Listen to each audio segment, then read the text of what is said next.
Todd. Nothing. Tara.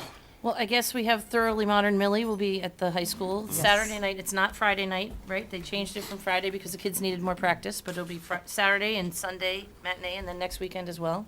Alrighty. So that's exciting. And neon nights at the junior high, and lots of things going on in this, whether snow days or no. That's great. Moving along, That's things are great. going And on. would you expound on Neon Night?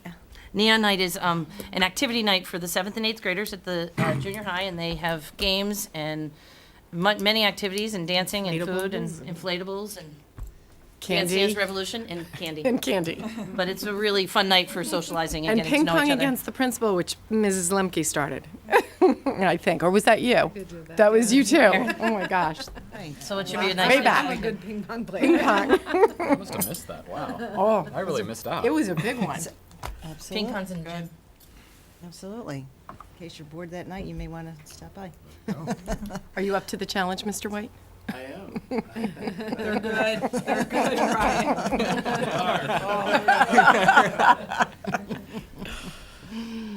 And we're going to hear the report after that night from you.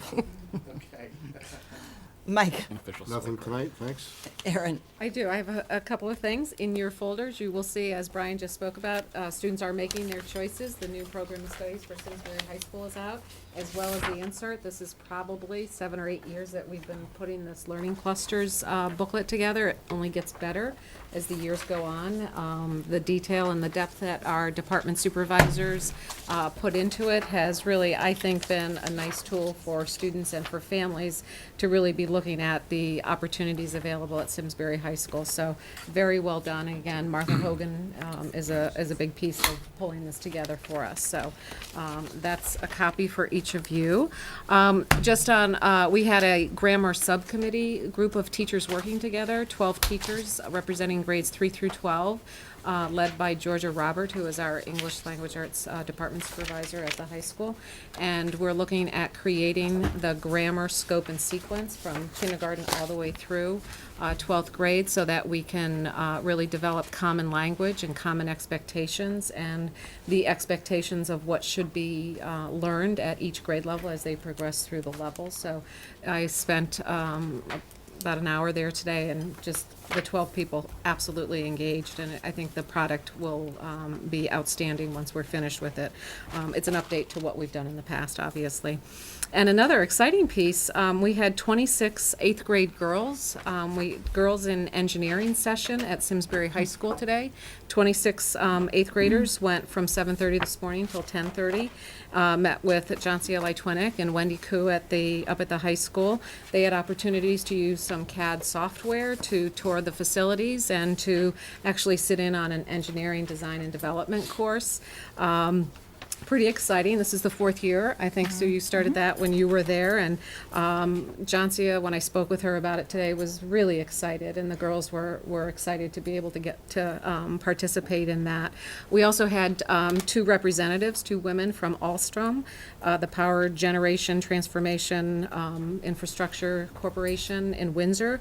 One is a parent of here in Simsbury, and they're looking to have some connections with us, with the school. So it's an exciting opportunity for us. So again, what Johncia also shared with me is that we have, out of our 42 students in the robotics club, 14 are female, which is really quite different than what it's been in the past. So a good day. So, thank you. Aaron, yep. quite a bit. Susan. I have 2 things this evening. In the past, I've shared with you that we have a new choice program liaison. Her name is Samaria Campbell. And some of the great work that Samaria has been doing is really reaching out to the greater Hartford community and looking at different opportunities for not only our students in the choice program, but our students at Simsbury High School. And she found an incredible one. It was the Martin Luther King Jr. Young People's Oratorical Contest. It was held in Hartford. Hundreds of applicants, 8 finalists. 2 of those 8 were from Simsbury, and they placed. So we have Amoya Francis, who is a 7th grader at Henry James. She placed 2nd.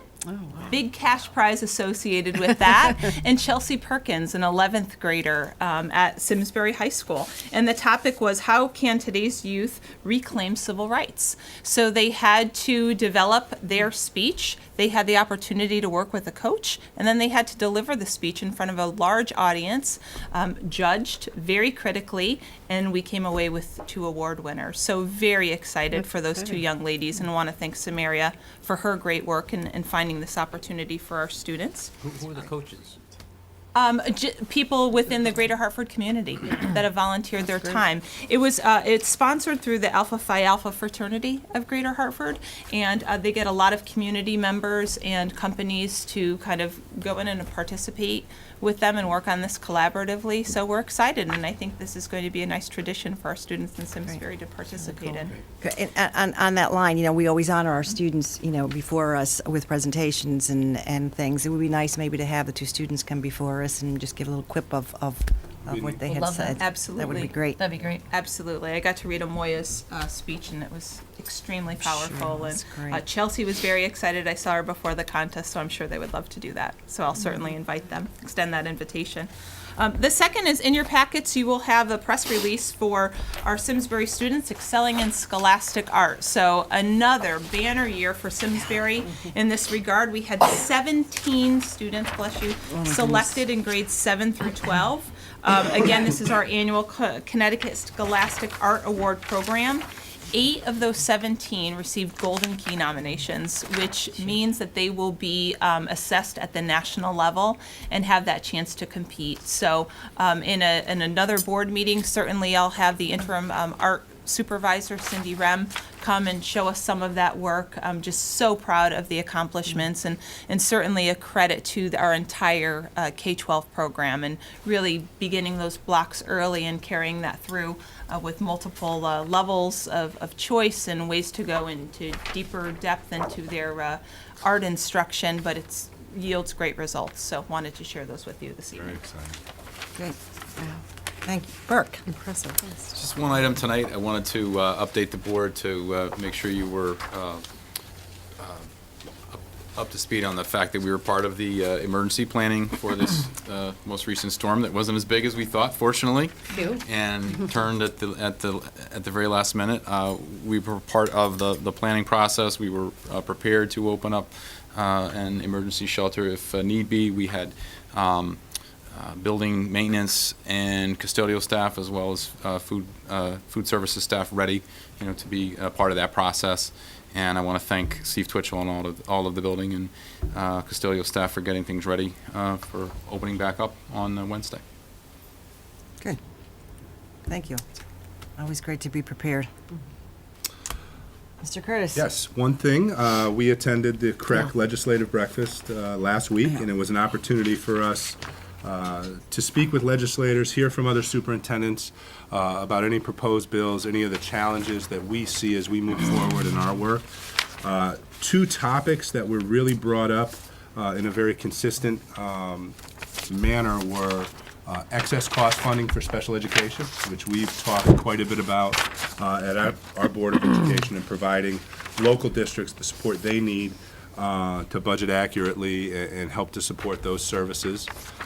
The other piece was the 11th grade testing that we've also talked about, the need to really look at the SBAC and where it sits in the sequence of assessments and grades, with the recognition that junior year in high school, with students taking a myriad of AP exams, taking the SATs, so many things on their plate, that to sit that test there, as many educators feel, is just kind of disingenuous.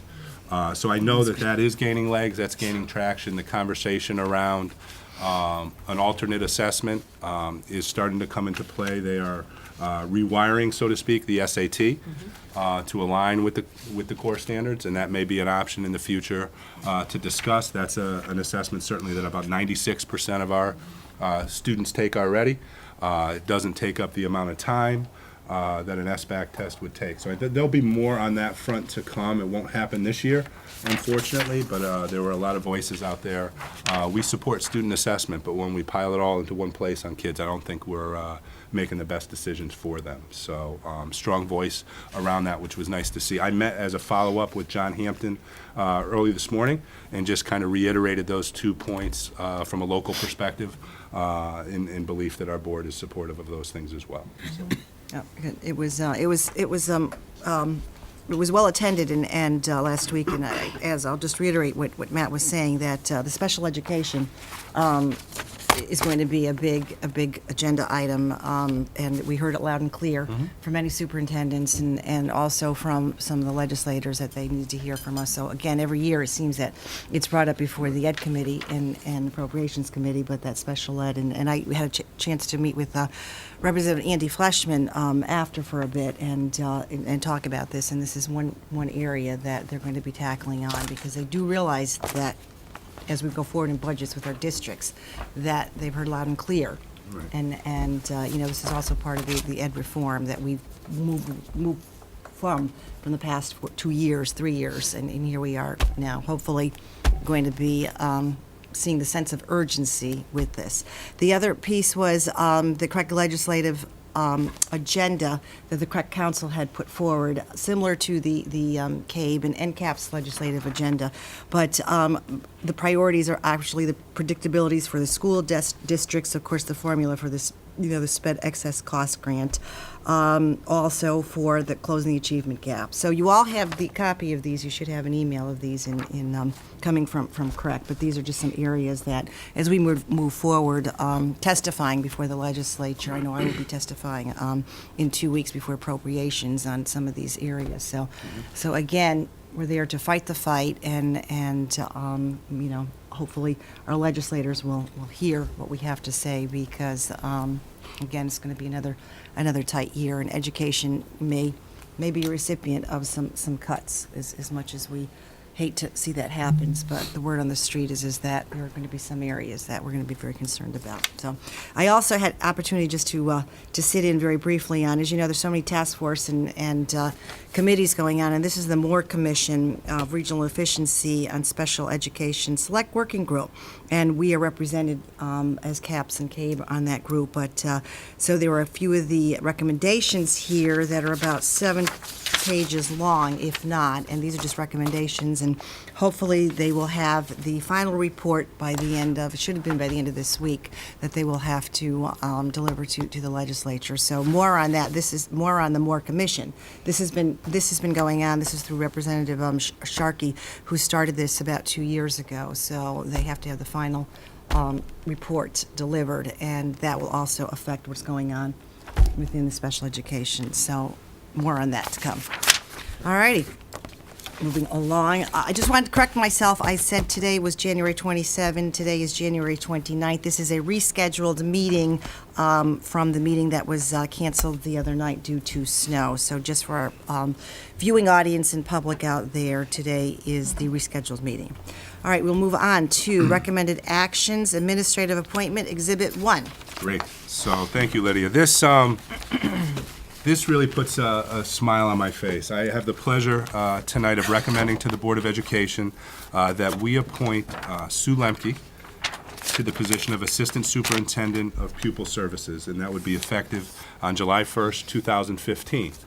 And Sue has been with the district 10 years, and we knew this year we had very big shoes to fill with Helen Donaher's retirement. And we went into initially defining a process to receive feedback, and Sue and I were key in that process. We met with focus groups, we conducted a survey, received quite a bit of feedback, and as we got into that process, we started having conversations about, what do you think about these challenges? What do you think about this feedback? And Sue, how do you think it really fits your skill set? And people that have worked around Sue and seen how successful she has been in the various roles she has had as an assistant principal at the high school, of course, the principal at Henry James, and now as the assistant superintendent of human resources, recognize that her strength, of the many strengths she has, really lies in working collaboratively with families, with kids, and with teachers.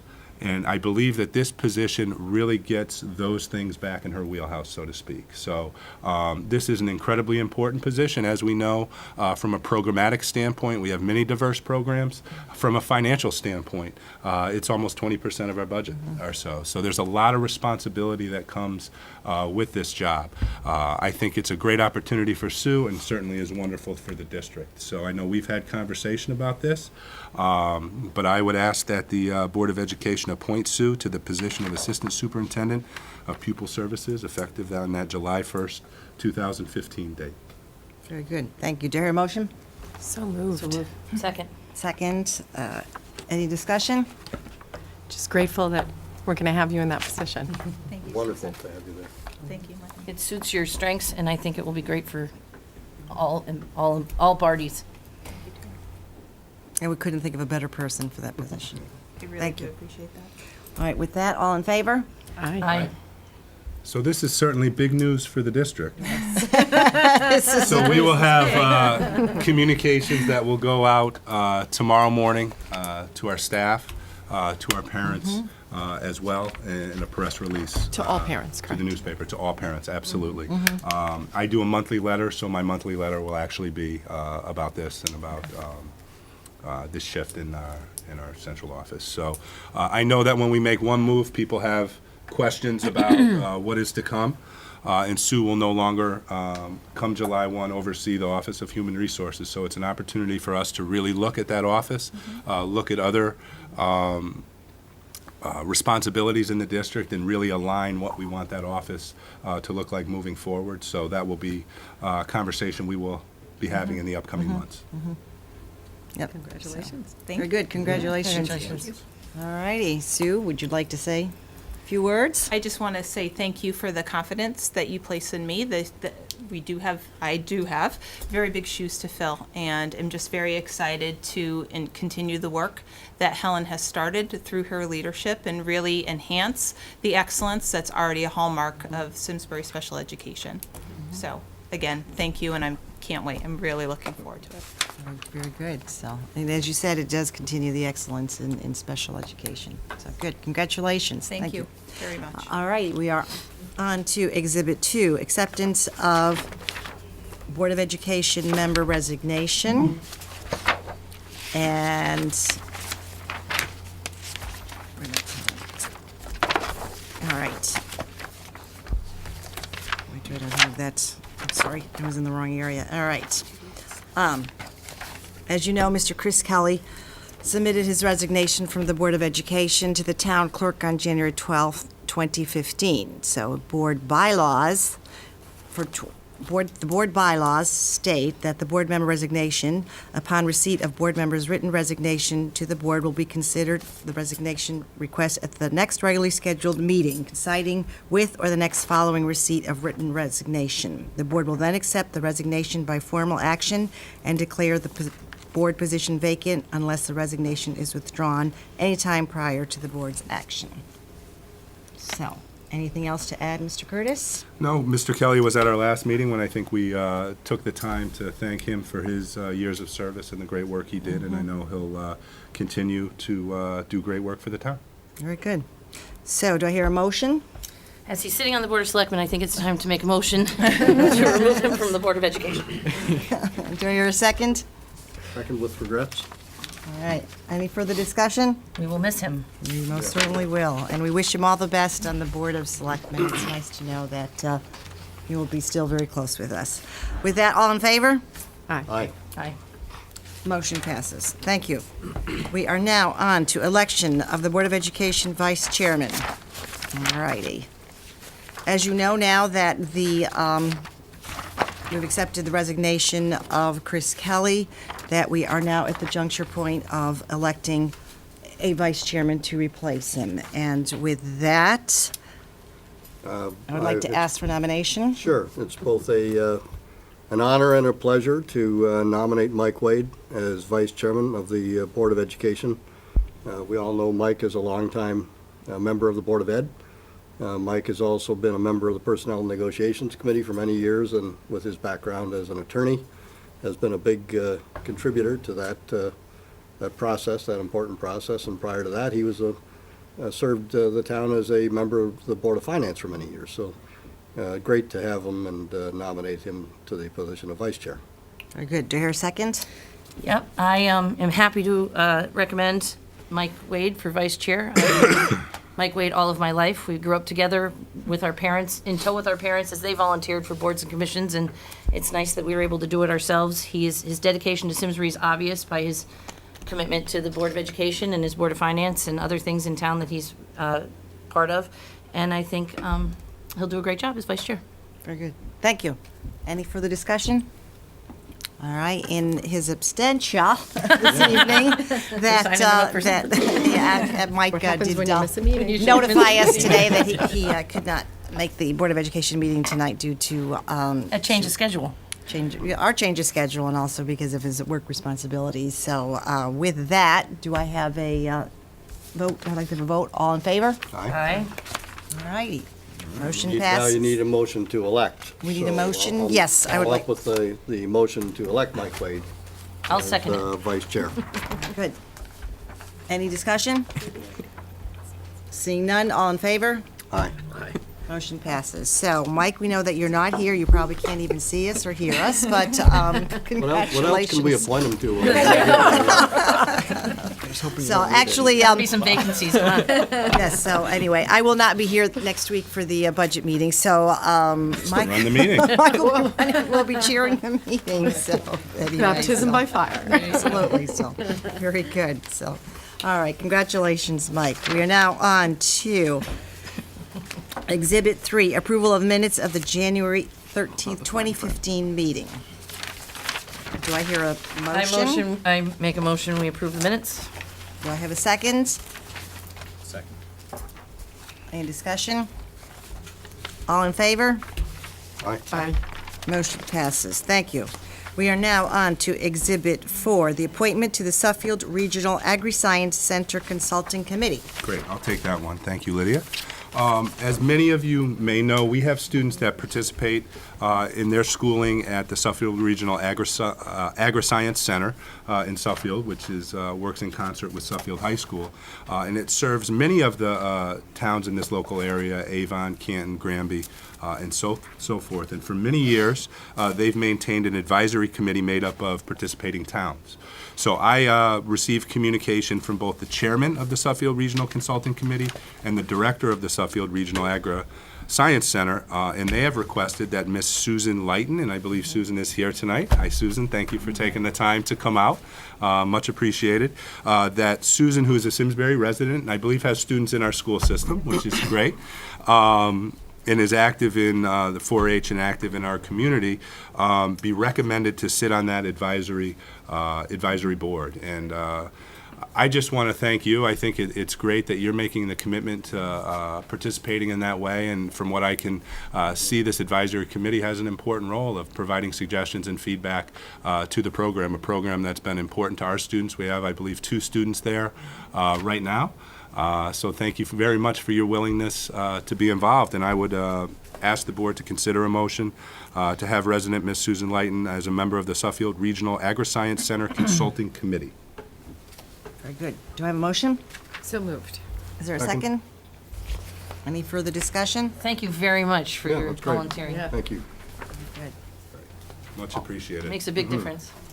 Absolutely. And you are working with a very great team up there since the school was founded, so very good. Thank you. We look forward to hearing from you. Thank you. All in favor? Aye. Motion passes. Thank you. Congratulations. All righty, we are now on to the information and report piece of our agenda. We are on Exhibit 5, the 2015-16 budget. All right. So certainly, as we said, into budget season. Last board meeting, we talked about special education, as Helen had an opportunity to go through some of the main drivers and some of the programmatic impacts that she saw moving forward. Tonight, we're going to have Sue present to us the staffing and enrollment portion of our budget. Certainly the largest driver that we consider every year, as we know when we roll our contracts forward and what that looks like. And we've had a great deal of success, I would say, in the past few years, being able to offset some of those contractual increases with the decline in enrollment and what we have called a responsible reduction of certified staffing. I know last year when we talked about these things, we foresaw some challenges in being able to do that this year. So while you won't see as many of those reductions due to class size, Sue will share some of the rationale behind that tonight and talk about some of the other specific needs that we are moving forward in the budget process to talk about. Great, thank you, Matt. So just to frame tonight's presentation, want to provide the board some historical context of enrollment and staffing. And certainly you've heard some of this information before, whether it be the October 1 report or the NESDEC report, but want to once again remind where we are in those regards. Also to give you some information regarding our special ed and what special ed staffing has looked like, but also special ed enrollment over the same period of time. To look at responsible reductions that we've taken during this period of declining enrollment, but also to talk with you a little bit about the program enhancements that we've made during these leaner budget years, and that we've done a lot amidst those small budget increases.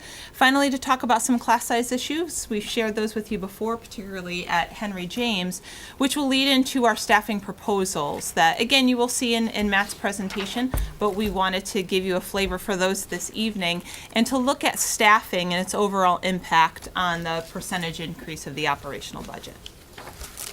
So with that, we'll start off with some historical context, and this graph shows the historical enrollment in a slightly different way from 2010 to what is projected for next year in 2015 and 2016. Of particular note, I've kind of parceled out the 9-12 components, the 7-8, and the K-6 components of enrollment. And certainly we've seen the largest decline at this point in that K-6 strata, but we're going to see that enrollment dipping also in the years to come at both the middle school and the high school. So next year we are projected, bless you, to be at 4,140 students. That's about 114 less than this particular year. So again, we know we're declining in enrollment. Certainly. This slide is a little bit of some different information than we've shared with you before. You know, our enrollment over time has gone down significantly, and with that, we've taken some reductions in staffing. But something that I want to show with you to you today is this overall special ed population, which you'll see that yellow line. And basically what this shows is that overall we haven't seen a similar decline in our special ed enrollment as we have in our overall enrollment. And certainly we've taken some reductions in special ed staffing as well. You know, we've had approximately this 10% decline in our overall enrollment, but again, we're just not seeing those declines in special ed. So very important as we look to future requests, but also how special ed populations impact our overall landscape. This slide represents some responsible reductions that we've taken. So from 2008, 2009 to the current year, we've reduced 54.46 staff members, FTE, with a corresponding enrollment decline of about 650 students. So that staffing reduction represents a 7.8% decrease compared to the overall enrollment decline of 13.3%. When you look at that and add next year's projections, you'll see that because of some staffing requests that we are going to make, the reduction is just hovering around that 52 mark, with an enrollment decline of about 768, with the corresponding percentages of 7.5, with an enrollment decline of 15.6. So these certainly are going to come into play in just a moment again with some additional information that I'm going to share with you, but certainly we have taken our reductions in staff as our enrollment has declined. Now, despite those reductions and despite those lean years, just also want to remind the board of some program enhancements that we've had. So we've outlined 4 in particular. First, our SRIP program, our Simsbury Reading Intervention Program, which we've introduced in 2011. Also thought it was important to share with you that the FTE, or full-time equivalencies, also represents the staff members associated with that program enhancement. So that's at at 6.5 staff members that we added during that time. We've also increased access in that same year in 2011 to our SHS learning clusters, providing additional opportunities for students to really delve deep into some of, whether that be the arts, the music areas, engineering that Aaron spoke about just a little bit before. But we also had an FTE associated with that, an increase of 4.5. Full day kindergarten, now in its third year of implementation, where we added 7 additional FTE to support our half day program, which was at that time, and also our instructional coaches just last year. So the slide that I showed you before, those reductions, but I also want to just point out that overall, just in these 4 program enhancements alone, that's around 21 full-time equivalencies that we've added. So, certainly balancing those responsible reductions, but I don't want to lose sight of the great choices I believe that we all believe that you've made to enhance programs for our students in that K-12 spectrum. So And thank Sue, you certainly all for these that. additions were certified staff, just to clarify, right? Correct. Correct. Yep. Now, to further give context, I'm sorry, our connection is a little, I have to stop moving is what it is. Hitting the cord accidentally. Something that we've brought to the board's attention before. Last year, we went with our projections at Henry James, and what we also saw with those projections, we had made some reductions in some of the core areas at Henry James. What we didn't anticipate was certainly an outlier, which was some in-migration that, quite frankly, we had never seen those in-migration patterns as we had this particular summer. The results of making reductions within the projections and then having more kids than we anticipated, the results are having an increase of 20% of classes in those core areas that are exceeding the range of class size guidelines, which typically fall between 21 and 25 for most middle core classes. Again, you also see the corresponding decrease of classes below the range of a tune of 12.6%, a decrease there.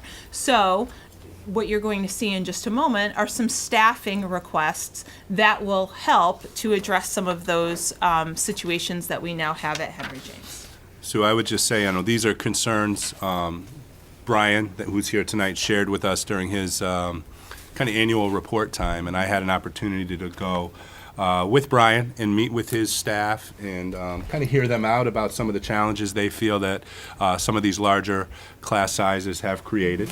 I think it was good conversation, and we committed to advocating to get that piece corrected as we move forward. I mean, it's something we've always supported. It's kind of that standard reference that we work from when we make decisions of how do those guidelines look. And as the data shows, this interesting influx of students into 8th grade really put this out of balance, something we haven't seen in a little while. That's right. So, providing that context, again, declining enrollment, certainly. Program enhancements, we can't forget those that we've made in the recent past to really enhance our student experience. Coupled with the consistent numbers of students identified for special education, we know that that hasn't experienced the same level of decline as our enrollment has. Coupled with that, a couple of weeks ago, Helen Donaher, Director of Special Ed, talked about this idea of transition and the focus, the important focus that we need to be placing on transition. You're going to hear more about that and how that's reflected in these staffing proposals, as well as, for the sake of a better terminology, writing that class size issue that we currently face at Henry James. So with that leads into some of the staffing proposals in the next year's budget for budget 15-16. And what we've done in this presentation is we've parceled out these staffing requests by elementary, middle, and then high school. Okay, so with that, first let's take a look at the elementary staffing, and you can see some requests there. ESS is Educational Support Services, Special Education Support Services at Terrafil. And what this request is going to do is really address some caseload issues that we have there and aligning some grade level assignments. So just as a reminder to the board, when a special education teacher is working in an elementary school, you're working with 7 grade levels. And with that, 7 different curriculums, which becomes a challenge. And this would really address some of the caseload issues that we're seeing at Terrafil, and also help with those structural challenges that we see in an elementary special ed setting. The second is for a math tutor. This is a non-certified position of .33 to increase some hours of people that are already there. We have we have 3 people in those roles right now. And this would really enhance the intervention and, quite frankly, the extension of students, both through increasing our Tier 2 interventions that we provide for students. We're going to, through this request, actually be able to increase the number of days a week that students access these interventions. It offers some additional flexibility, quite frankly, in how we schedule students for intervention, and allows us to do some push-in, particularly at the kindergarten levels and the first grade level, while also paying attention to some of the extension that we need to do in math for our learners. So that's what this would address, or this proposal would address. In addition, we also are proposing .98 FTE for pre-K and kindergarten paraprofessional support. So this addresses 2 different needs. First, we have students coming out of our Birth to 3 program. And as Helen shared with you again a couple of weeks ago in her reports, we don't necessarily know the magnitude of need when students are coming out of the Birth to 3 program. We know when they're going to come. We know that there is going to be some need associated, but not always the magnitude of that need. So certainly some of this paraprofessional support will help to address some of the students we know that are turning 3 and are going to be entering the service delivery model of Simsbury. Also, we have some students on our Ready, Set, Go preschool who are going to be transitioning into full day. So right now they're half day, and they're transitioning into full day, and that model supports some one-to-one paraprofessional support. So those needs together would result in a .98 increase. To also kind of balance that and to, again, recognize the fact that we are decreasing in enrollment, we believe that there are an additional 3 class sections that we can take to look at enrollment efficiency, keeping within class size guidelines. It's just a byproduct of declining enrollment. And so certainly that offsets some FTE on the other end, on the elementary world. And so I'll just add, to give board members a frame of reference, last year we were able to reduce 10. So, when we had our 3-board meeting, one of the questions that came up was, hey, Matt, help me understand the math, right? Last year you declined 75 students. You were able to reduce 10 sections. This year you're projected to go down 100 students, roughly 100 students, and you can take 3 sections. And it's simply, and we'll provide more of this as we go through and we talk to the Board of the Finance, when you roll those sections and you look at the guidelines, last year things kind of fell right.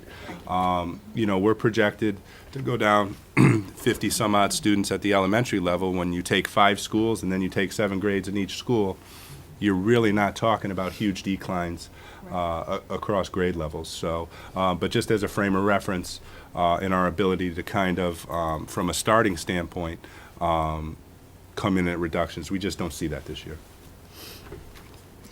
So the request for elementary staffing. So now we'll go to the middle school. So coming back to special education, we do have some higher class loads, or some case loads rather, in special ed at the middle school. Helen again talked about the importance of transition, how difficult that is. It's difficult enough to be a student coming into the middle school, add some complexities of being identified as a student with special ed. We need to make sure that we're paying attention to that transition. This FTE would be dedicated to those efforts, and hence our rationale for the request. In addition, the content teacher that we are just saying is 1.0 FTE goes to rectifying the class issues. And those particularly we find in the grade 8. So what I want to do is just show you a little bit of math behind that as far as the projected enrollment of Henry James. So we currently have 3 teams. The projections for next year, 7th grade, 343 students, and in 8th grade, 360 students. So you can also see the average team size, and then we protract that into what the average class size would be. Just again, as a reminder, the guidelines are 21 through 25. with that additional FTE, that puts both the 7th and the 8th right in the sweet spot, as I call it, for average class size. So that's how that would play out in the content areas. High school staffing, again, looking for some special ed support, 0.5 actually there to rectify some caseloads, particularly in the high school translation of Ready, Set, Go, working with students on the autism spectrum in particular, and again, providing some of that additional transition support. Along with that is a job coach, so that's a non-certified FTE. We currently have one part-time job coach. And again, I keep on making reference to Helen's previous presentation, but we had talked a lot about making sure that our students have the opportunity to get out in the work world and to be able to increase their skills and knowledge around the workforce. And this is what that job coach would be able to do with those students and to help facilitate that process. Hey, Sue, I just wanted to add one piece of information. When we talk about a full-time equivalent at Henry James, remember we have the team structure there. So essentially what we're doing is adding a 0.2 or one more section to each of those major content areas. It's not a hire of an English teacher or a hire of a social studies. It's a 0.2 social studies, a 0.2 English, a 0.2 math, and so forth. It's balancing those teams out again. Thank you for that clarification. So the question I had circling when I was looking at that was, as the 7th grade rolls forward and we bring up the 6th grade, we can adjust the staffing as needed because we're only adjusting across the team. Correct. Okay. Correct. Yeah. So how do these translate in an overall impact on percentage increase? So if we've broken this down into a number of categories. Certainly we've shared before, we have some, the impact of negotiated contracts. We had a big negotiation year last year with the teachers, with the administrators, with our custodians, and just the impacts of those negotiated contracts, over $1 million, which is over about a 1.65 increase in the operational budget. We then have some contracts yet to be settled. So those are, places such as SFEP, some of our paraprofessionals, our secretaries, certainly our nurses. So we put an estimate there of a budget impact of a 0.37% increase.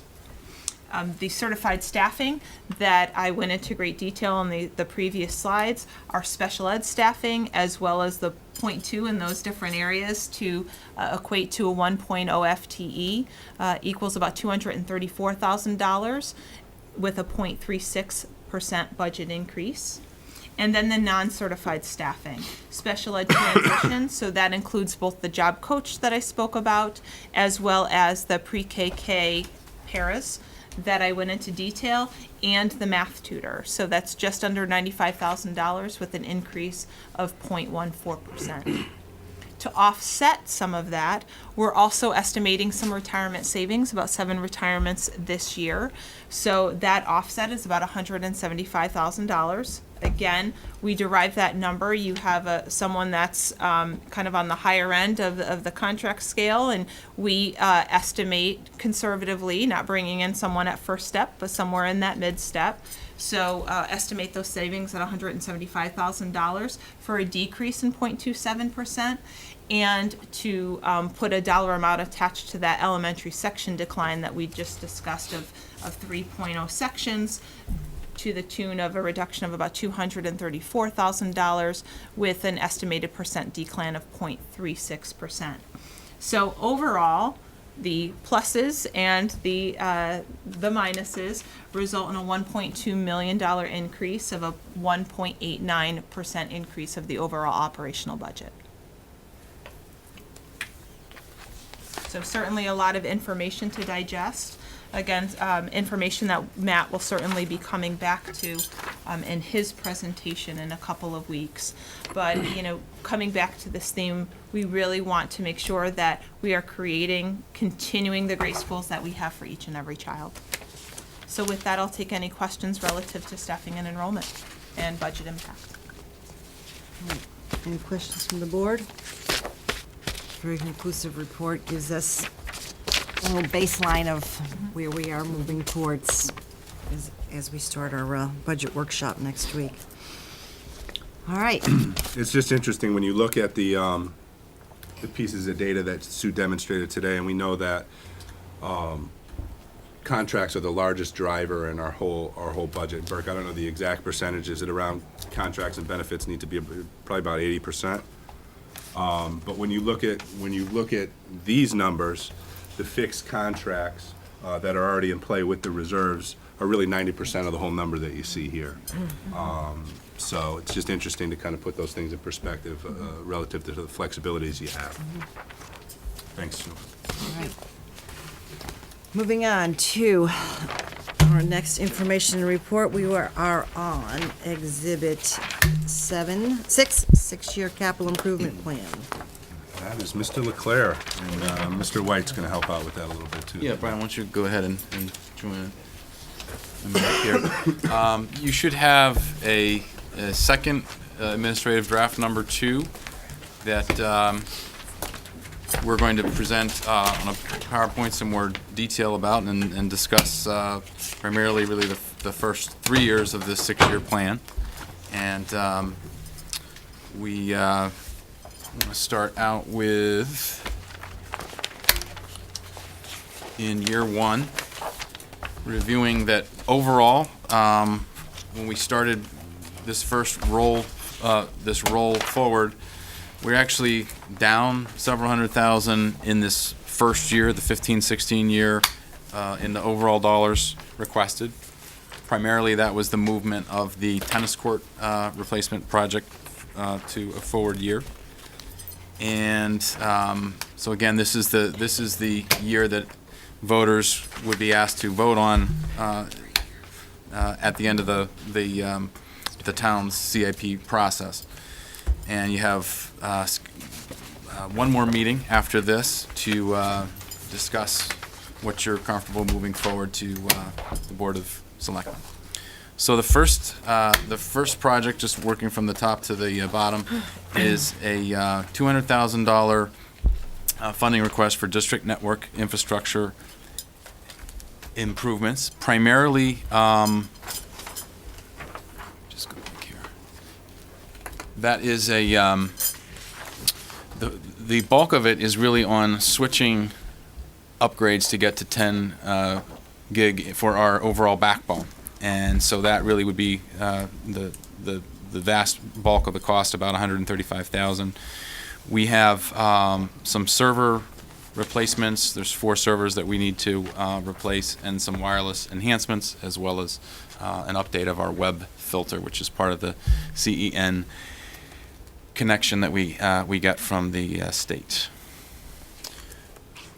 In the just going back to just highlight the three projects in the first year, we're going to talk about the climate control project for all of our buildings, and then the central school roof project. So those are the 3 that are in the first year. The network infrastructure, Brooke, is that, does that support the town as well as the school system, or is that just the school system? It is primarily the school system, and I say that, I mean, the bulk of it is because most of the infrastructure is spread out within the 7 buildings and then is connected to this town hall building.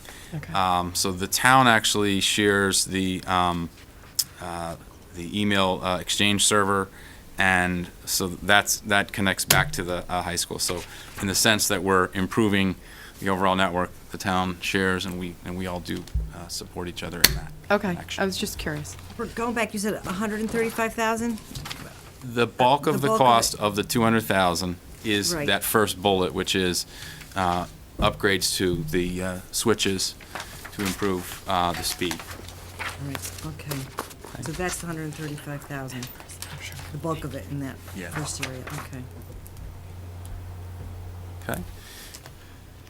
Thanks. To just review the central school partial roof replacement, this has been pushed out for about 4 years, I would say. This is part of our annual roof inspection program of all of our school roofs. And this was the first EPDM flat sort of rubber roof, and the expected lifespan would have been 2012 for 20 years. It has been looking good, but they have recommended our roofing report that this would be the year to fund it.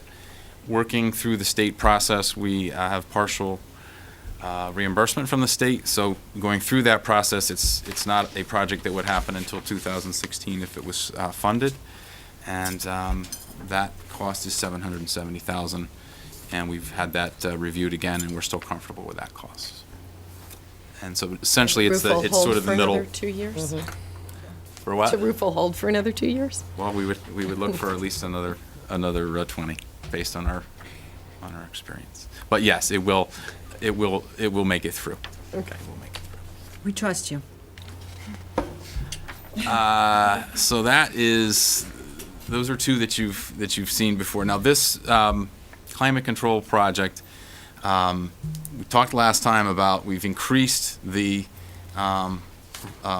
proposed cost to $2.150 million and first phase, and I'm coming back with an amount in the second phase. And I'm trying to give you a lot of information in a short presentation. A little bit of background is, if we were talking about air conditioning all of our buildings, all of our spaces, we'd be in the tens of millions of dollars. We're not talking about that. We're talking about a practical, pragmatic approach, which was, how do we make the most uncomfortable places in our buildings in the spring and fall seasons more comfortable. It started with a prioritization process. We hired fire associates out of Farmington, engineering firm. They walked through all of our buildings, met with principals or representatives of our schools to talk about what are the key areas that that have the most problems with heat, and try to put a priority list together. So it was a little difficult for them at first because they're used to just designing, well, we do our load calculations, and it's got to be just what you would need in the designing the whole year, the worst case scenario. A lot of what we're talking about is localized cooling, and what I mean by that is just a classroom or a lab or an office space. We're not talking about, typically, there are some larger spaces, but fairly small spaces. And we said, you know what, there's a need to look at cost here, and we tried to look at three very practical options to try to decrease the amount of humidity and just make it more comfortable. So in some cases, there's three different options, and we're going to talk about those briefly. It may not be exactly the ideal calculation, but it's going to make a significant difference. And in the third option, you have more of that optimal amount of cooling. So we'll be able to talk about that further. In this first phase, it would cover all 7 buildings.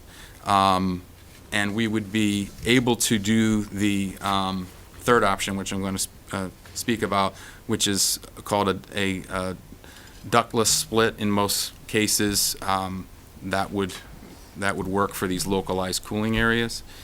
It has the longest lifespan and is really the most optimal cooling, and we'll compare those in just a few moments.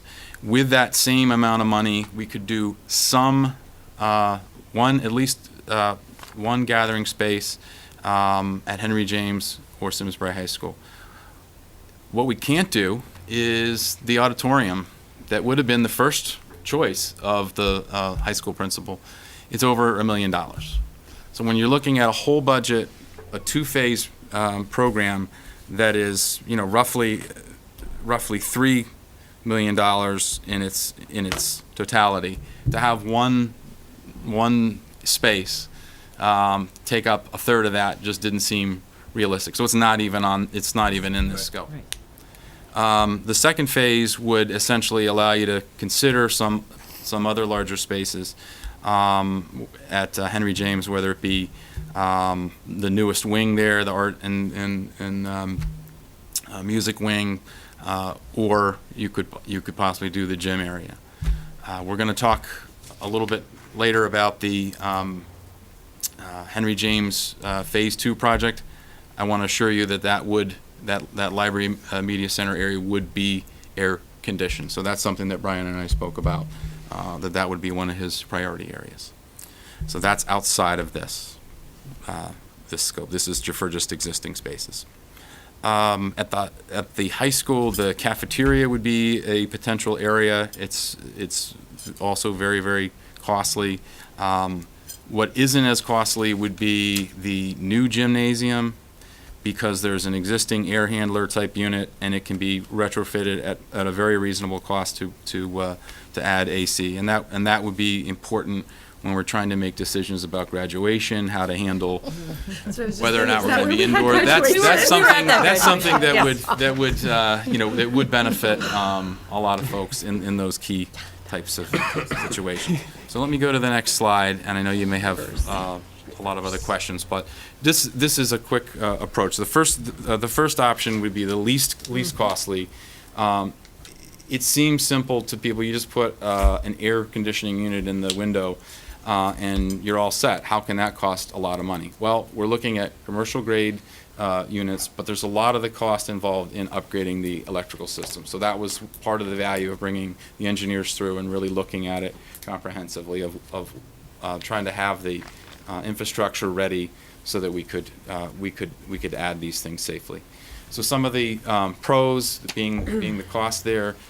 These units tend to be noisier, so that's not ideal for an instructional space. It's better than being so uncomfortable that you can't focus, but it's not optimal. There's some other concerns in terms of the the first floor security issues of having to sort of retrofit the AC units and windows. We certainly do those in some of our spaces now on a limited basis, and you have some overall issues there with maintenance. The next option we looked at was portable units, and again, commercial grade would also require electrical upgrades. Somewhat more expensive, easy to install, because you're just rolling it in, and then there's a bit of piping and the hookup. You still have some noise issue. It's not as quiet as the third option. Similar life expectancy for both of those, roughly 8 to 10 years. If that one's on the floor, why do you lose a window? Does it get vented out a window? Has to vent. Yep. Okay. So those are the first two options. Now the third option, which would be our ideal option to go with, and that's what the budget is based on, so we would have enough to do that, is the ductless split AC units. We have used these in areas in the high school, such as D172 at Henry James in one of our computer labs, and in some of one of the offices downstairs. They're very effective. They're quiet. Doesn't take up that floor space. There's some wall space needed and some roof penetration issues. So those are what this would allow us to do in many of these localized areas. Could you do that on a lower floor? Like, it would still work on, like, say, the first floor of the building versus, because you don't have access to the roof there. It does, because you can pipe it the whole way. Okay. It's just piping it up. So we have looked at those. We started with giving the principals their prioritized areas. They had no idea what the cost would be. We just gave principals back some of the costs, and now we're going to revisit in light of those, such as the extreme example I gave with the high school. The number one option just isn't an option at $1 million. So it's going to be a question of what are, how would priorities change given a fixed amount of dollars for each school. So there's also going to be future considerations, of course, of what is the energy usage, electricity usage. We need to study that a little bit further. But I think that is a reasonable expectation that you're going to have to invest a little bit more in in that for those shoulder seasons, these wouldn't be used year-round, to make students and staff more comfortable and hopefully help the educational process. That's my quick overview. What are some of the questions or feedback that you might have?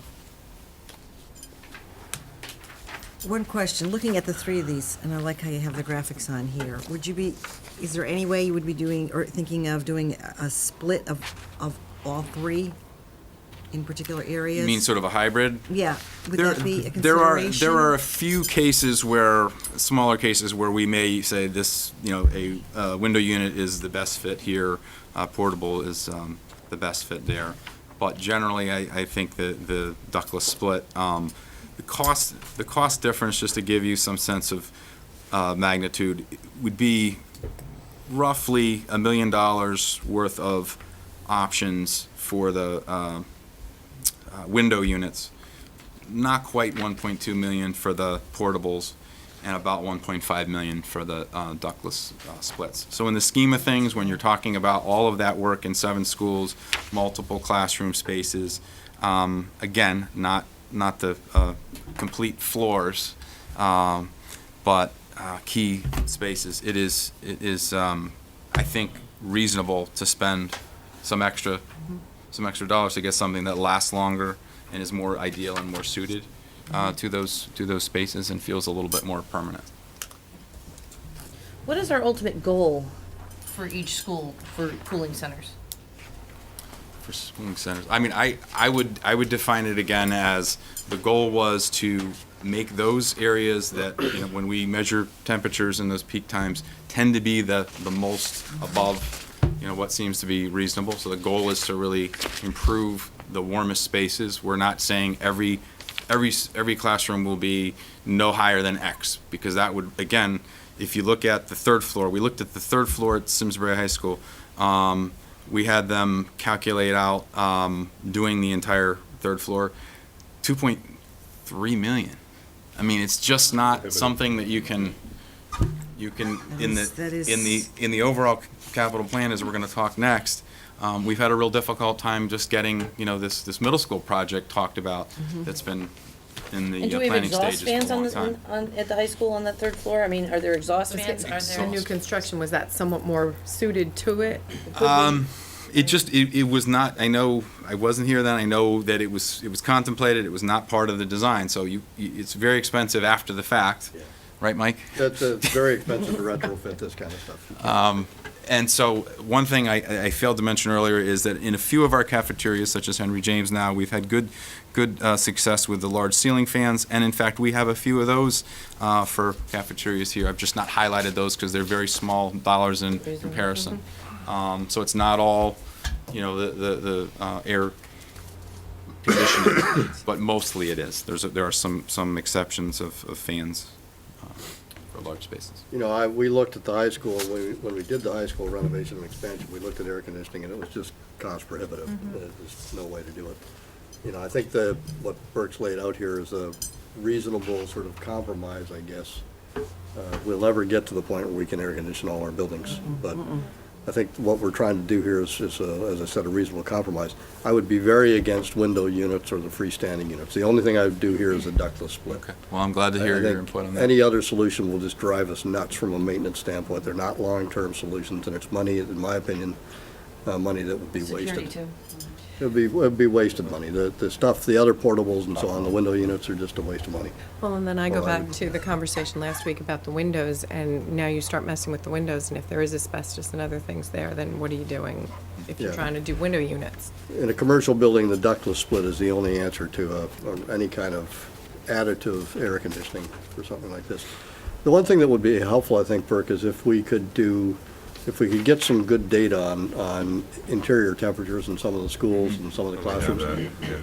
Some sort of, we can get all kinds of, I don't know if our systems can currently track data, but if they can't, you can get data recorders and just, if you buy one, you can circulate it around and just put it in the classroom and let it run for 24 hours and then move it to the next classroom.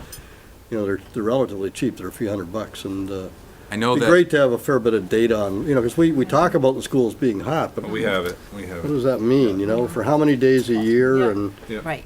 You know, how hot does it get? What's the temperature at 9 a.m.? What's the temperature at noon? What's the temperature at 2, you know? We have, our senior custodians have a standard unit like that they can take that Yeah. temperature. It's unfortunately not something that we can just automate No. fully, but that temperature data is what started this and helped us to prioritize it. I would like more regular usage of that Yeah. data, which unfortunately we won't get another heating season until after this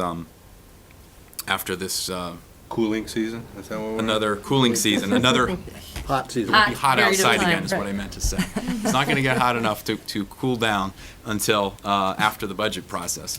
But we have some historical data, it's just not as detailed as I would. Yeah, it'd be great to have some really detailed, because, you know, again, we talk about our Feeling the schools heat being hot, already. but we really don't know what that means from a data standpoint. And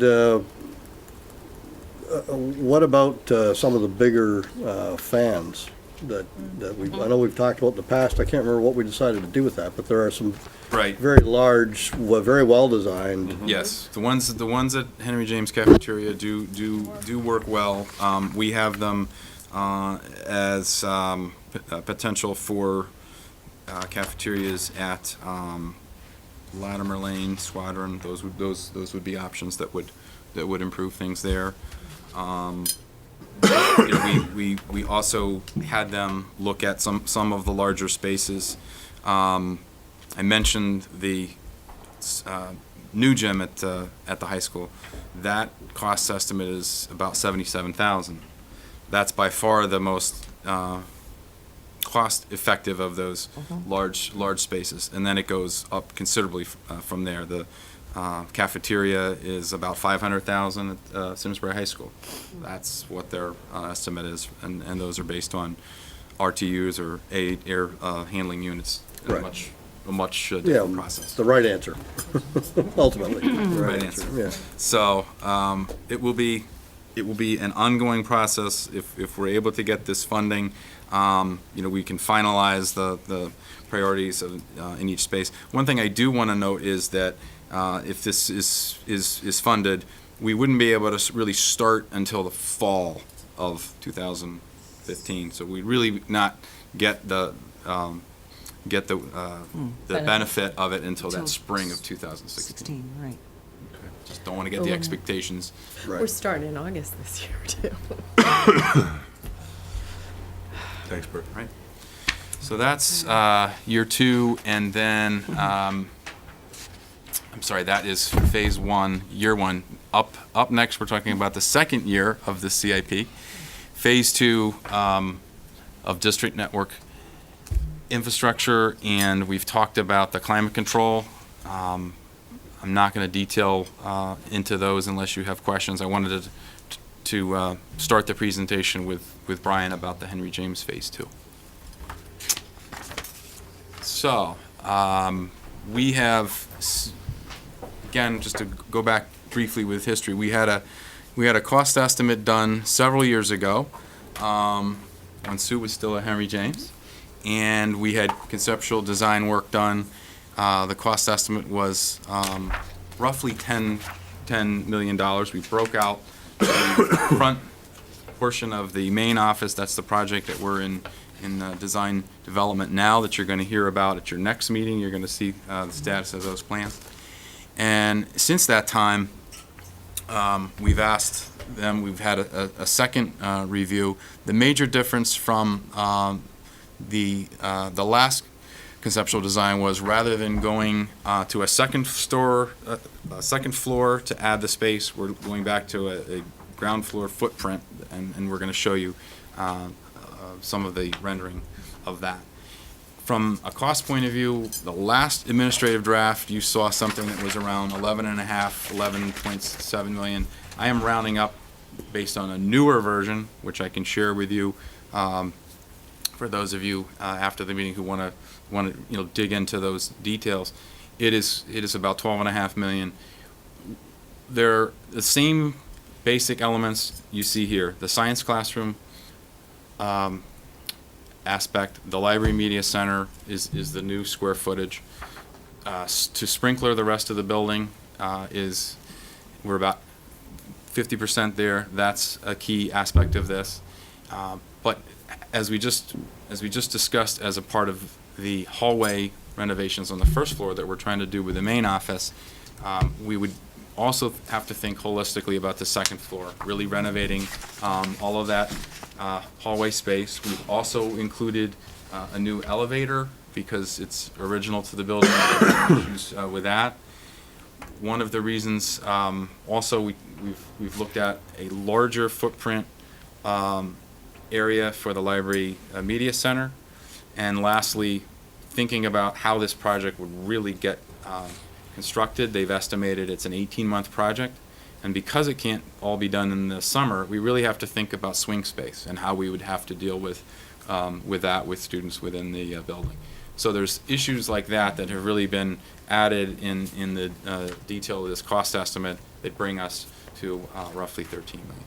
So I've got some more details here that Brian and I are going to speak to review the rationale of the major aspects. Obviously, the sprinkler system is a safety issue that we'd like to complete. Science classrooms, I'm going to turn it over to Brian, really get into the program areas of this project. Thanks, Burke. So I'm actually really pleased to be here tonight talking with you about this. As Burke alluded to, this conversation about improvements to Henry James has been part of the tenure of both of my predecessors. So it's nice to be here talking about sort of the most up-to-date version of really what we're proposing to improve the middle school. So in thinking about the science classrooms, we talk about this as a CLAB concept, essentially a classroom and a lab. Keeping in mind that the science classrooms are presently in the oldest part of the building. And so the original construction, 1957, I believe, conceived of as a high school, which is departmentalized by design. When you think about middle schools and current middle school design, classrooms are arranged in clusters by team. We have interdisciplinary teams where when students are assigned to a team, they're grouped in classrooms that are essentially like pods throughout the building. And so you'll have groupings of science, math, English language arts, and social studies classrooms throughout the building in close proximity.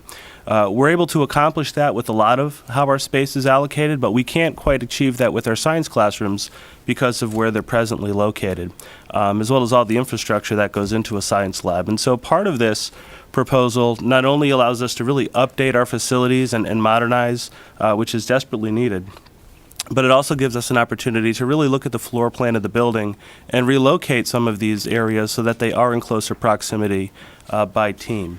And so those are the two major benefits that we see in really looking at how the space in the building is configured specific to the location of these science classrooms. There you'll see a diagram that just sort of demonstrates sort of what we currently have versus what we could have. And so starting with the bottom, you'll see the existing science room plan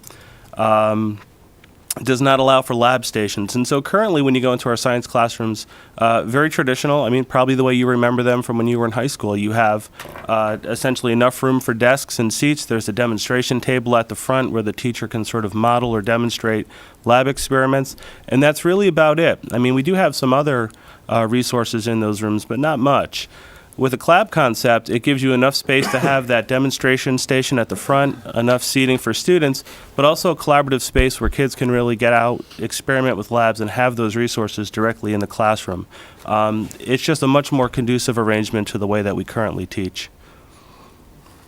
And just to comment on this diagram, one of the struggles when they looked in the previous phase, they were trying to fit this CLAB into the existing walls and the existing size classroom space. And as you can see from that top level, you know, you're keeping the class size guidelines of 25, yet have to meet that and meet that CLAB area. Yet share the space in the center for prep, and it essentially is taking three classrooms to do this, to create these two new classrooms. So it's not just adding 6 science rooms, it's expanding and changing the adjacent spaces. So that's part of what this relates to.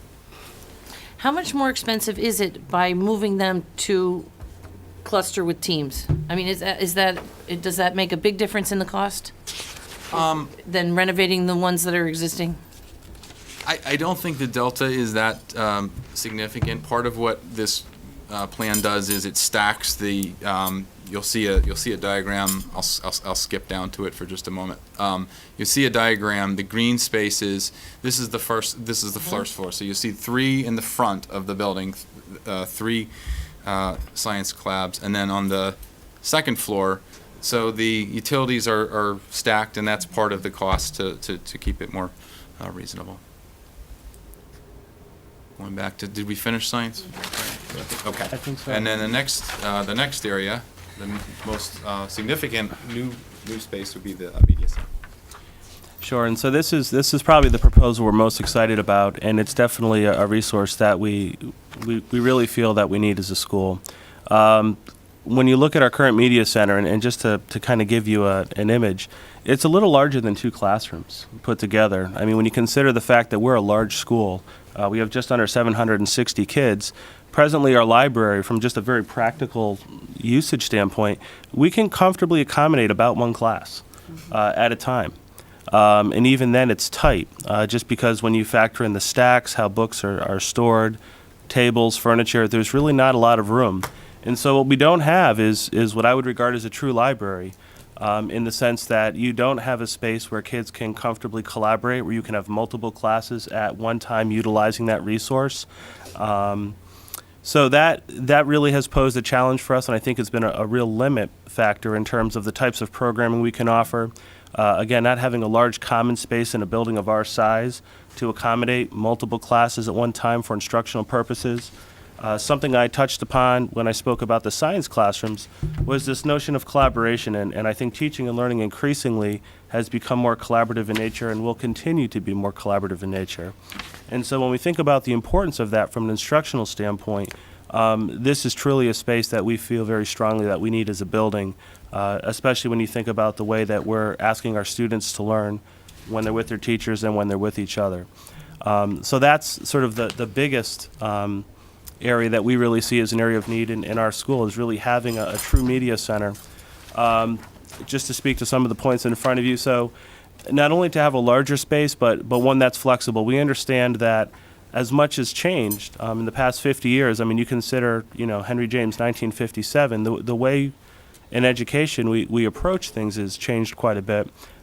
We know that with the amount of change we've seen with technology and approaches to instruction in the past several years, that we're going to continue to experience a lot of change. And so this is an opportunity not only to meet a current need, but we see a larger space that's flexible by design is going to give us that adaptability that as we move forward, we're going to have a space that we'll be able to continue to utilize and change as necessary moving forward. So we recognize that it's obviously a large investment and it's a big commitment. But again, I would just come back to the fact that this meets really a need that's been there now for some time, but will allow us to continue to meet the changing needs of our students moving ahead. So this footprint from the first floor in blue, we're showing that as a space to work in with just up to 10,000 square feet.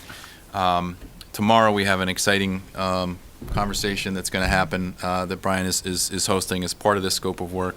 I'm going to let him speak to that a bit further, but it's trying to put more definition around how to best utilize the space to be flexible to meet all of those needs.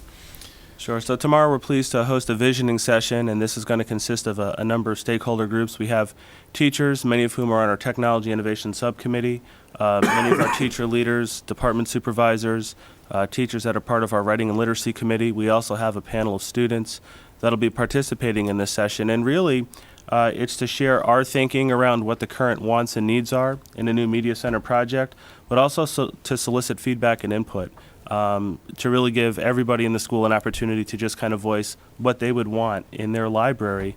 We're excited about this conversation. We think it's going to be very important to inform the conversations we have moving forward about different design possibilities. So Excellent. Looking forward to that tomorrow. And then just one last part of the scope, the hallway itself, to do what we're about to do with the first floor, lockers, lighting, flooring, walls. I know one thing that Brian would really like to do is be able to have better areas to display student work and improve the appearance. So when we get to this last second floor diagram, you see there's a light green shading all all down those hallways. Those are, those are parts of this upgrade, and that's why we want to make sure we have adequate funding for that. So, thank you, Brian. Does this, do we have any plans for the gymnasium, to renovate the gymnasium in any way? That's not part of this scope. Has it been touched ever? There was a new gym added to the back, Jim. but the original gym, I'm not aware of any. Yeah, the original gym was a long time ago, yeah. Yep. A new scoreboard? Scoreboard and Still use.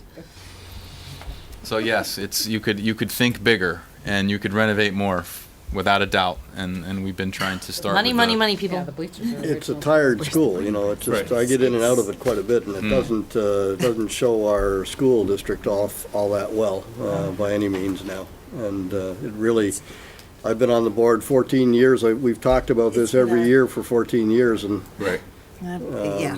It's been on for 10. I've been on longer than you. It's been on The science forever. labs are it was older than 44 gyms. years old, now it's 58 years old, we still haven't touched it. Right, right. The, And back to the science classrooms. Just one comment I know is that we've done such a nice job at the high school, and we've seen what it really can look like, and it's just such a contrast. It's worth. I know we'll have to get visuals for future presentations. I mean, there's just no Yeah. comparison. A couple of other comments, I am a little concerned, having just finished with a number of you, a lot of work on the enrollment task force.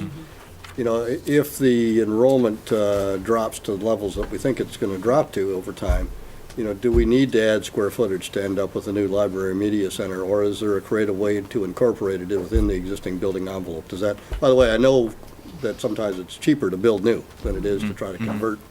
Right.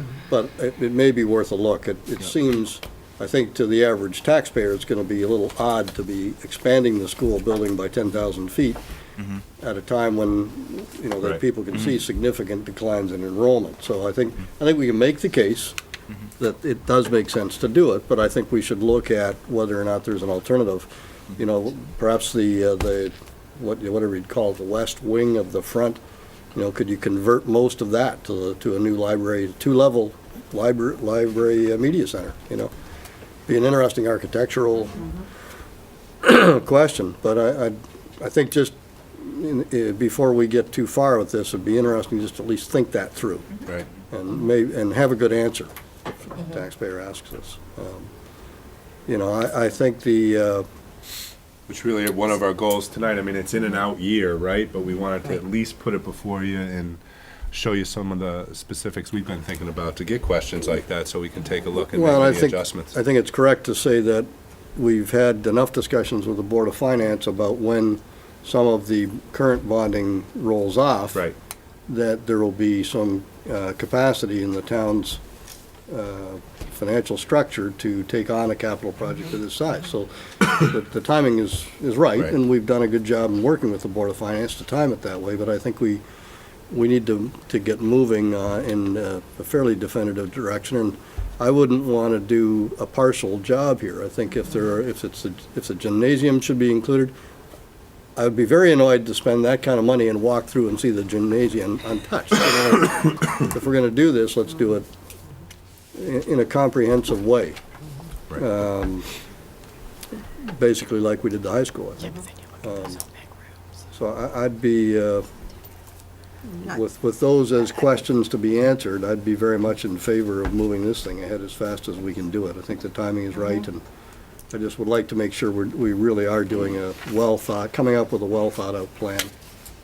Just out of That curiosity, anticipates what this school is going to look like in the future. Right, right. And I think it's a very good point that you brought forward, because we've been doing this for so long. We also maybe get a little bit clouded because we've been seeing so many different, over the years, past 10 years of different renovations, different plans, come through that, and I think if we look back on the early ones, to where we are now, it has changed greatly. But again, with that being said, we weren't looking at decreased enrollment 10 years ago Right. as much as we are now. So there's a little bit of a different focus than where we started with.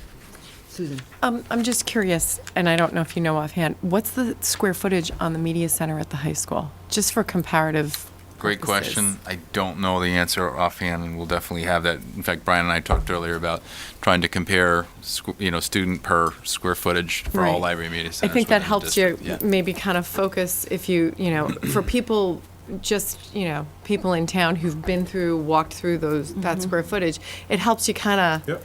get an idea of what we're talking about.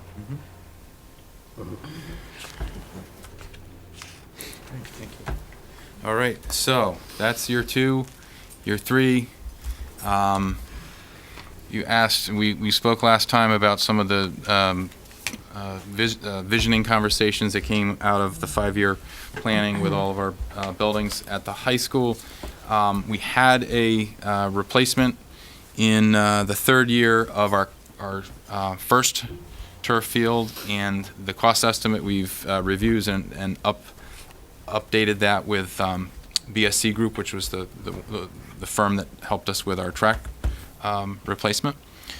And what I've brought back is some information on the second proposed field, as well as a little bit of background about that. Just want to highlight that again, in that 3rd year, we have the Latimer Lane renovation project, Latimer Lane boiler replacement project, and the multi-building window replacement project, which includes Latimer Lane, probably the windows that we'd want to do first. We also are going to update the scope of conceptual design and work for the Latimer Lane project. That is in process. That's because the modulars have now been removed, and the original concept was actually kind of adding those, making those spaces permanent. So I'm going to give you a little bit more background about this second field that is proposed. Similar size, cost estimate, it's 88,000 square feet. The current one is 90. The location would be right behind the what Dane Street calls the sub-varsity field behind the high school. The cost estimate that we received from BSC Group does not include bleachers, lights. It's just the drainage, the install to create the field. Something that would be very versatile and would be lined for multiple sports. In terms of the rationale, I'm just hitting just a couple of highlights tonight. We have more information that Dane has put in much greater detail. Right. But in terms of just speaking with him further about it, it really is the case that we can't practice many of our teams in the high school property, because we would destroy the grass field if we used it for practices on a regular basis. It's used for those games of varsity teams. So it really puts us in a situation now where many of our teams are playing on turf fields if they're going for their games out of town, or many times their home games. But they're practicing on a different surface, and depending upon the sport, that does make a significant difference. And it's just really reached the point that's just a real difficult scheduling, because everybody wants to have access to that turf field. So, like I said, Dane, I know, talked about his master planning along with Neil.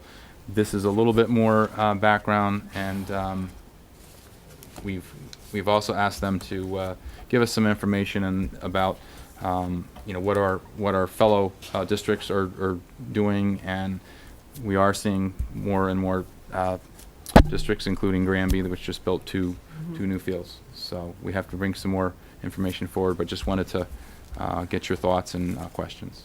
And again, the push here was really working with our principals this year on more of a 5-year outlook, really trying to get these ideas out there, get them developed, so we could avoid what happens sometimes in the capital process, which is the appearance of a project when there hasn't been maybe enough prior conversation about it. So this is definitely something in an out year that we can have Dane come out at the right time and talk about more. But just to get out in front, and as Burke said, if you have any questions, certainly field those. All right. Any other questions? All right. That's it for year 3. We note that in the 5th year of the plan, we have added the Henry James Tennis Court replacement, noting that that has similar issues of cracking that is, patched on a regular basis, but will ultimately need to be maintained. And we have engaged BSC Group in helping us determine whether or not we can relocate the tennis courts to a different location and consolidate some of our field events. So once we have that information and a cost benefit in the future year, we'll be able to really talk about that further. But we just didn't want to lose it, so that's why we still have it on there as a to be determined. And a reminder, when we vote, we really vote on year one. Year one only, Right, yes. In terms of the Right. public, the public vote is only on projects in the first. We forward the whole plan to the Board Whole of plan to Selectmen. the, whole plan to the Board of Selectmen. And Sees that's, it, but Yeah. we are We only are voting on for year one. what we want approved for the coming year. Correct. correct. All right. Thank you, Burke. Very informative. For other Thank you, Burke. questions? Couple of things, just to Lydia, just, And Brian, sorry, go ahead. I think to me, the overarching, there's two overarching goals. One is a very pragmatic goal of how we operate the schools, but the other goal is, when you look at Simsbury's mill rate versus that of competitive towns like Avon and Farmington, everyone knows our mill rate's quite a bit higher.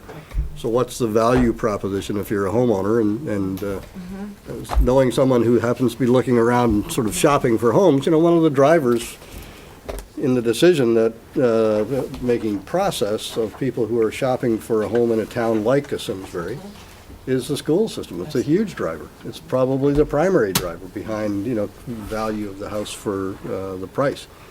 And I think that it's critical to supporting home values in Simsbury to have just a terrific school system. And the face of the school system is the facilities. That's right. So there are very good educational reasons to have these plans on the list, but there is also, I think, a very important financial reason for our taxpayers and our homeowners in town, and that is that a great-looking set of school facilities is very supportive of home values. And in a market like we're in, supporting people's home, knowing number of people who are looking at retirement and wondering how they're going to sell their house, I think doing what we can to help support potential buyers' decisions to pay the additional taxes that they would have to pay to live in Simsbury gets them good value for their money. So I think this is And something we can't lose sight of. No, and I think you're right, Mike, and I think even going on that, our facilities, I'm just thinking of the tennis courts. I don't remember the last times that we even renovated tennis courts, but, they're used. Our tennis courts, our tracks, our fields are used by the community. And, you may hear that we don't even have enough, from a lot of the upcoming Right. sports teams, before they hit high school, that we're always looking for, more field space. So that is a real qualifying factor in besides the physical buildings, it's the outside of the buildings. It's the fields, it's the tennis courts, it's the bleachers that. All helps to shape the vision of what you stand for in the school system, right? Absolutely. So, Just, and if I may just go back to enrollment for a second, a couple of data points that I think would be helpful for our discussions with the taxpayer community and the Board of Finance. One would be, to your point, Burke, or not Burke, but Matt, to your point about 50 kids Yeah. at the elementary schools.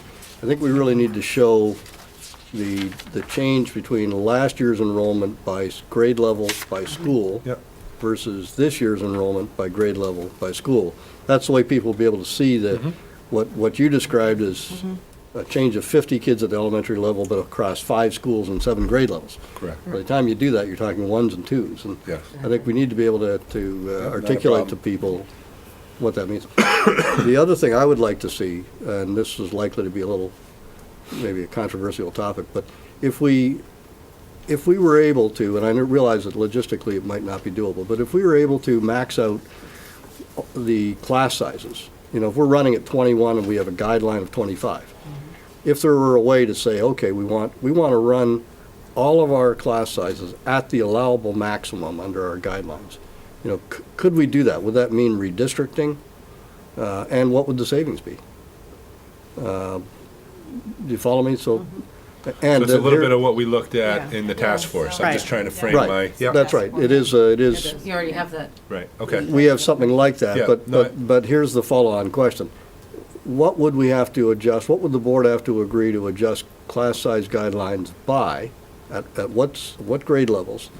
to have a significant budget impact. And to me, significant would be, if we do this, we can reduce FTEs by 8, for example. How would we have, is it moving class sizes at the middle school up by 1?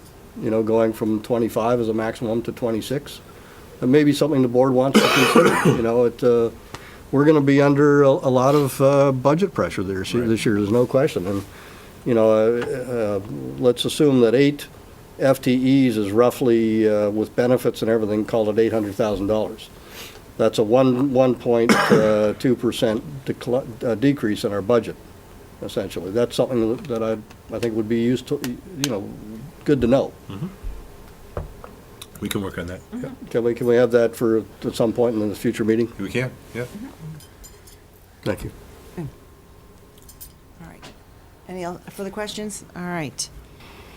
Thank you, Bert. You've given us lots of thought, think about. We've given you a lot to think about also. Yes. Burke All had right. the stage for a while tonight. Yes, Most it is. certainly did, and he, He loves it. A little help from Brian. riveting, Well done, yeah. Mr. White. Absolutely. So, got me at those visuals. Tomorrow he gets the stage, and Yeah. I get to listen.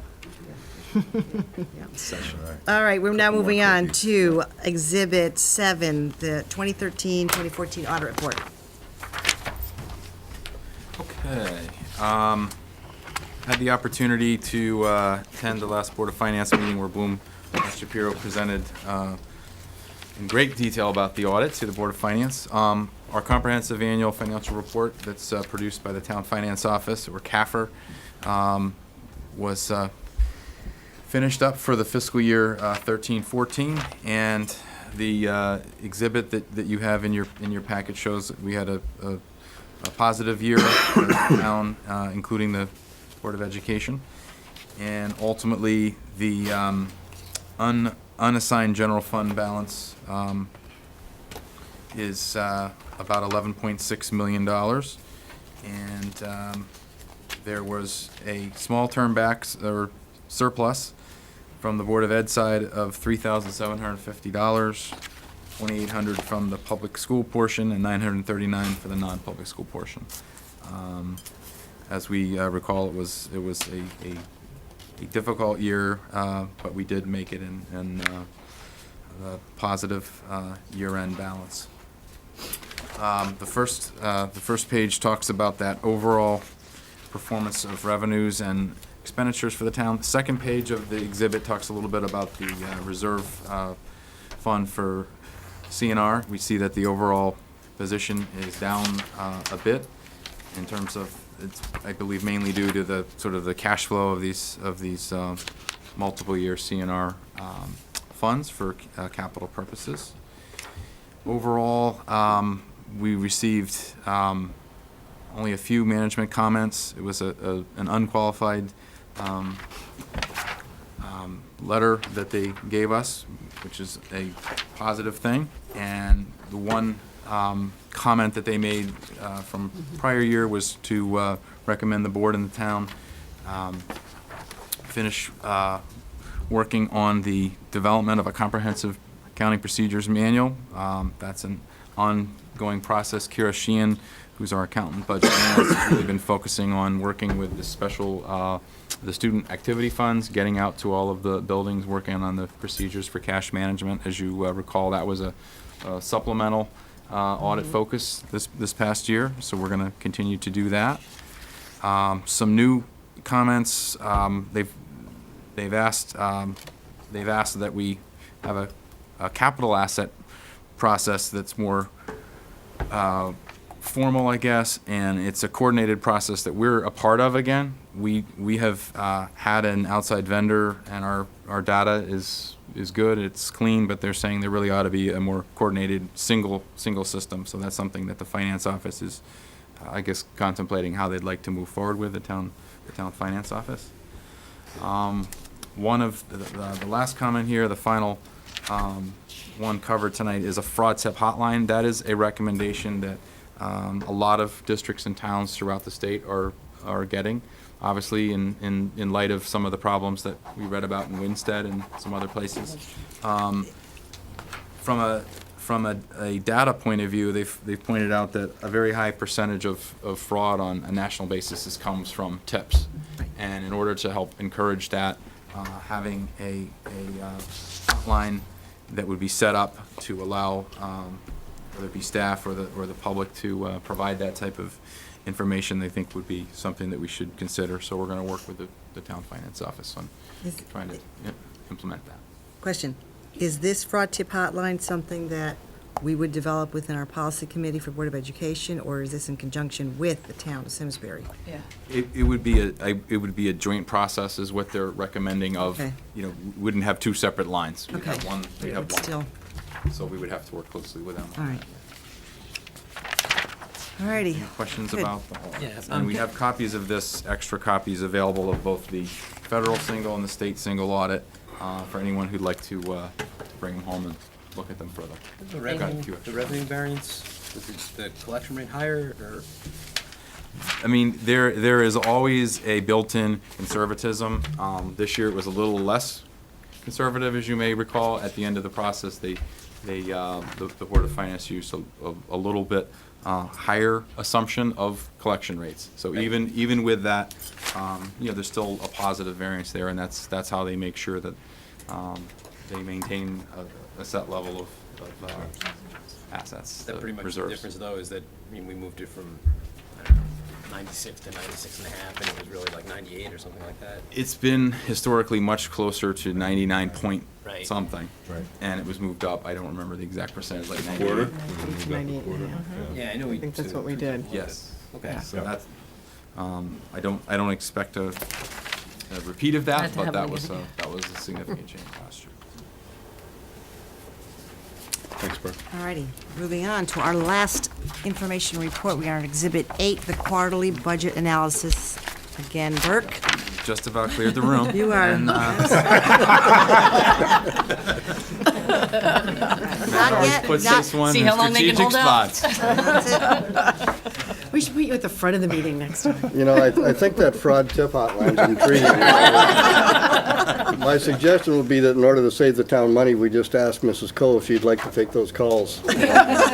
Sure, she'd be happy to if we just handed out her phone number.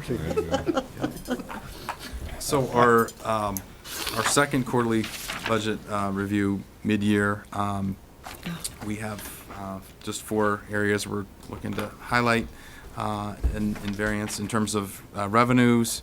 We are basically on track. We're still waiting for just a couple of final award letters on our Title I and Title II grants. We continue to our open choice is right on track, and as we all know, we're going to be monitoring what happens for the remainder of this year and into the next budget year from the state budget process. The overall projection is a slight deficit. Last year at this time, it was a larger projected deficit, and we were able to close it. But I am trying to highlight the fact that it has been another challenging year. I mentioned it at the Helen's special ed presentation and update. Out-of-district tuition, you see, is the largest area of concern right now, at about 125,000. And I know we'll be monitoring that very closely. We do have some offset in the utility area that seems to be going in a positive light, both some of the savings from our removal of the modulars, as well as we project in the electricity realm, our new 3-year, I think it's 3-year fixed rates are going to be down slightly starting this month, actually. So we hope to benefit from that, and we think we'll be able to see positive variance there. The insurance area seems to be also something that's looking good at this time, and both unemployment as well as health insurance looks to be positive. If you go to page 2, which is really the overall major groups in the middle of page 2, that snapshot is done on a quarterly basis, assuming that you were going to spend your budget evenly in 4 quarters. Of course, we start with a slow a slow summer, and then it starts to ramp up. So the snapshot is very similar in its percentage to where we were last year. Overall, the major areas again seem to be the outgoing transfer accounts, second from the bottom. That's our out-of-district tuition, and those costs have continued to be similar to last year's, unfortunately. And ultimately, we are favorable in some of our operation of plant. That's our 600 category, and we expect to have another year where we have to watch every expenditure carefully to get through it. But that is going to be part of our overall budget conversation to explain where we think we need to be. We used a bit more of our IDEA grant this past year to close that gap, and so that's going to be a concern as we budget for next year, that we need to retain some of that cushion, because we've always had that second year carry forward as one of the areas that we have a little bit of cushion, and that's important. We started this year knowing that we were a little bit down, and unfortunately we've not shown that we're going to be able to build that up at this point. And how much is that IDA grant? Close to $1 million. $2 million? It's Was about it- so $1 million it's really stayed for about the $1 million. for the 2 years, and then we get a second one of them. So So ultimately it overlaps. It overlaps. overlapping.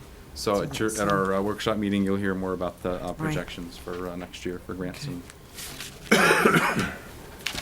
All righty, thank you. Any questions for Brooke? All right, it's just the beginning of the budget. Because now we're all riveted and waiting for next week's budget workshop. So with that, we are at our second public audience. Anyone wishing to address the board may do so. All right, seeing none.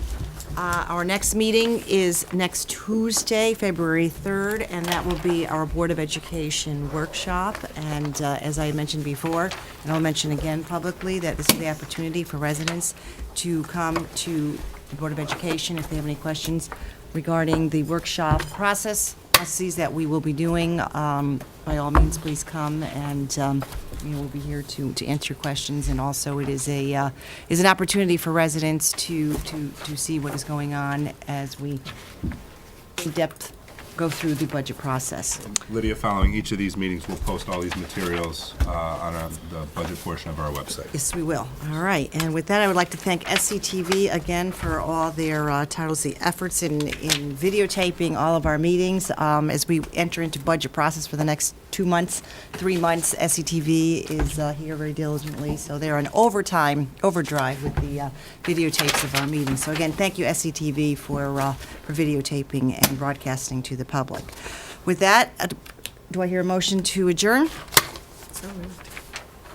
Oh, wow, I guess Burke really just wore us out. All right. Thank you, Tara, thank you, Mike. Any discussion? All in favor? Aye. We're adjourned. Thank you, and good evening. It's a little odd. It's a little odd.